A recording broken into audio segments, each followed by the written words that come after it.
Bonjour chers amis de Planète Altruiste et tous nos amis altruistes. J'accueille aujourd'hui, dans le cadre de nos interviews pour la Journée mondiale de l'altruisme, un des conférenciers donc, de cette belle journée, Bruno Lallemand. Bonjour Bruno. Bonjour Nathalie. Il faut savoir donc que Bruno Lallemand est le fondateur de l'association Planète Altruiste qui organise cet événement de la Journée mondiale de l'altruisme. Bruno, est-ce que tu peux nous dire un mot sur Planète Altruiste ? Qu'est-ce que c'est que cette association et pourquoi l'as-tu créée ?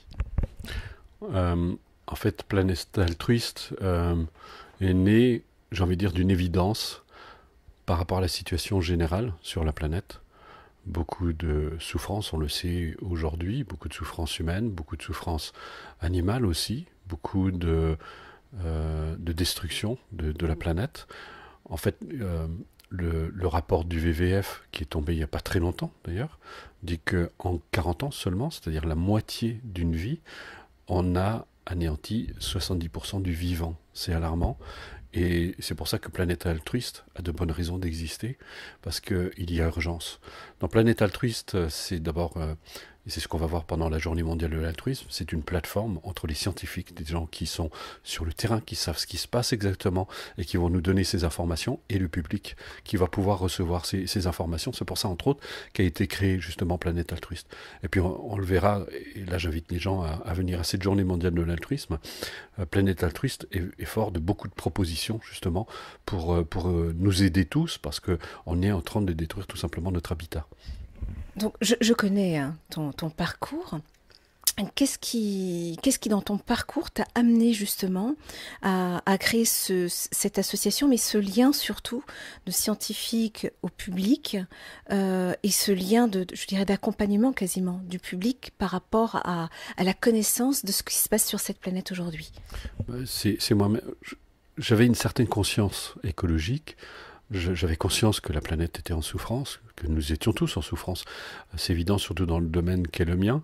Mais un jour, je suis tombé sur la vidéo de Severn Suzuki qui s'adressait à l'ONU en 83. Elle avait, ou 82, je crois, plutôt. Et elle avait 13 ans à ce moment-là. C'est un discours qui dure 8 minutes. Quand je l'ai entendu, ça m'a pris aux tripes. J'étais bouleversé. Et après, j'ai pris le temps de méditer, et j'avais l'impression que tous les enfants de la planète nous appelaient, nous adultes, en nous disant ne nous laissez pas, ne nous laissez pas une planète dans cet état, parce que c'est malheureusement l'héritage qu'on est en train de leur donner. Et après, avec des amis, on s'est regroupés. Pendant tout un week-end, on a étudié tous les rapports scientifiques qui nous tombaient sur la main. On a même eu le bonheur de rencontrer Pablo Servigne, qui est un chercheur indépendant.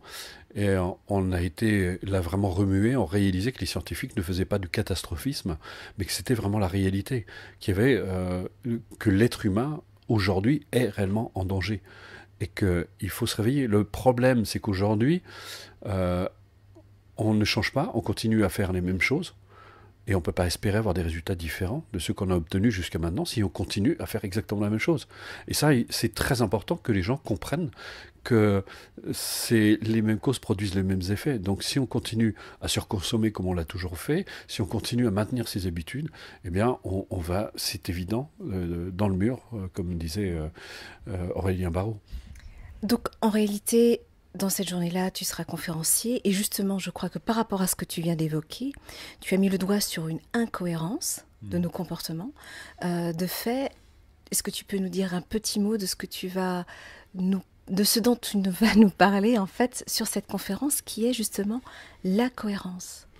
Elle se résume en ça, c'est une phrase que j'ai entendue d'un lama tibétain qui disait « Vous ne pouvez pas désirer une chose et cultiver son contraire ». On aspire à tous, même si on ne se l'avoue pas toujours, mais on aspire tous à de l'harmonie, à plus de bonheur dans notre vie. On a tous envie de respirer un air pur, de boire de l'eau pure, etc. Même si certains sont entrés dans une sorte de défaitisme par rapport à ça.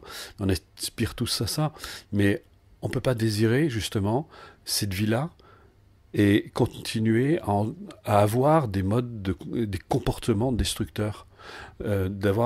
Aujourd'hui, on doit avancer en conscience, on doit avancer donc, ça veut dire avec un sens de responsabilité accru, et de se rendre compte que parce qu'on pointe toujours du doigt aujourd'hui, on pointe les lobbies, Et je suis d'accord, il y a des choses à faire de ce côté-là, mais nous sommes tous responsables parce que nous participons tous. Quand nous jetons nos déchets n'importe où, sans faire attention, tout ce plastique, tout ça, on participe tous. Et aujourd'hui, il est temps que nous devenions tous responsables, sinon on va perdre notre planète. Donc il est temps de se réveiller. Donc on ne peut pas désirer une chose et continuer à cultiver son contraire comme on l'a toujours fait, sans se préoccuper des conséquences que ça peut avoir. Voilà. D'où l'importance d'une mise en adéquation de nous-mêmes avec nos aspirations. Exactement. Cette cohérence. Je vais te poser une dernière question.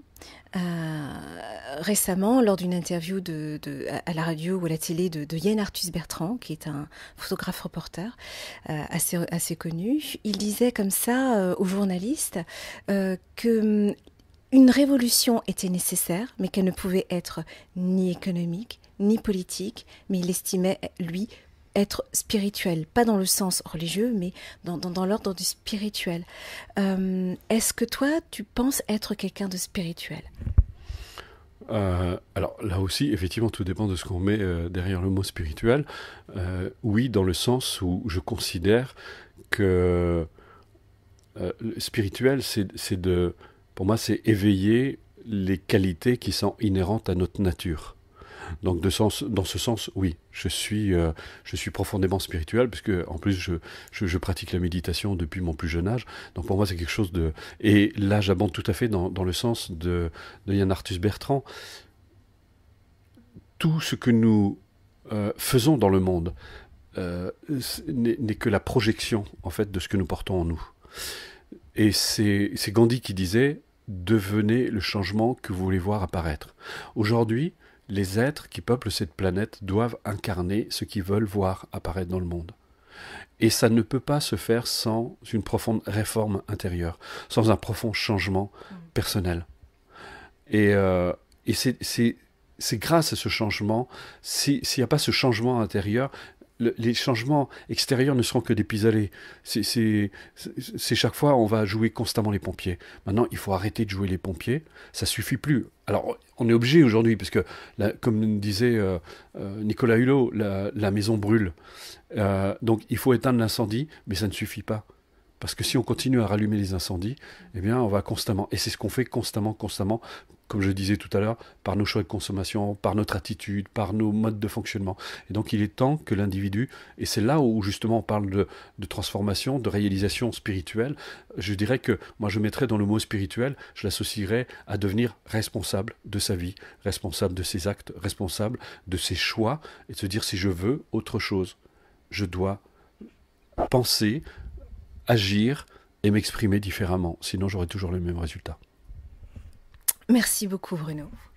Mais de rien. Et on vous dit, chers amis, à très bientôt à l'événement de la Journée mondiale de l'altruisme, le 25 mai, à Strasbourg. À bientôt.